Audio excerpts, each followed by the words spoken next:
সমস্ত কাকিমা আর জেঠিমাদের বলছি, ঠিক আছে, যারা হাঁড়ির ভাত গাঁড়ি দিয়ে নিজের ছেলে গাঁড় মারাচ্ছে, পোঁদ মারাচ্ছে, ঘটি মারাচ্ছে, সেই সব ভুলে গিয়ে আমাদের খেয়াল রাখছো, তাদের জন্য অনেক ধন্যবাদ। আর খেয়াল রাখার দরকার নেই। মা বাবা যা খেয়াল রাখছে তার থেকে বেশি খেয়াল রাখছে, তাদের ওই কাজটি করার দরকার নেই। এই কাকিমা আর জেঠিমা, কারণ কি বলতো, আপনারা ভাবছেন যে ভালো চাইছেন, কিন্তু না, আমাদের অসারে গাঁড় মারা হচ্ছে ওইটা না। আপনারা হাঁড়ির ভাত গাঁড়ি দিন দিয়ে, ঠিক আছে, আপনার ছেলে মেয়ে কি কোথায় কি গাঁড় মারাচ্ছে সেই দিকে খেয়াল রাখুন।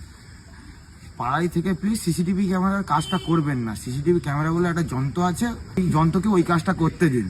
আপনারা নিজেকে সিসিটিভি ক্যামেরা প্রমাণিত করবেন না। আপনাদের কাছে বিনীত নিবেদন এটাই যে আপনাদের ছেলে মেয়েরা দিকে একটু খেয়াল দিন।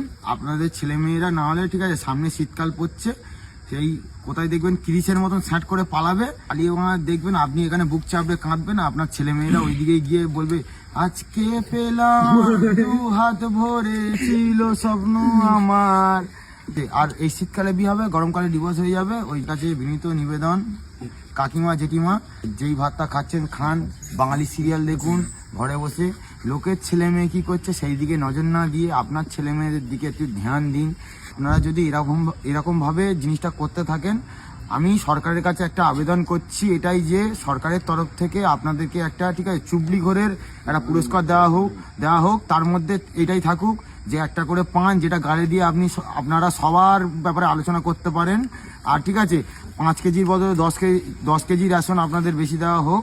ঠিক আছে, আমাদের ব্যাপারে খোঁজ নেবেন না, আমরা কোথায় যাচ্ছি, কি করছি না করছি, ঠিক আছে, তার জন্য আমাদের বাবা মা আছে। বাড়ির ভাত খাচ্ছেন খান, বিলেতের মোষ তাড়িয়ে কোনো লাভ নেই। আর জেঠিমারা এই জিনিসগুলো করছেন, যদি করতে থাকেন, পরের বছর 2026-এ মমতা দিদি আপনাদের জন্য একটা অ্যাওয়ার্ড রাখছে। 5 কেজির বদলে 10 কেজি চাল বেশি দেবে, রেশন বেশি দেবে।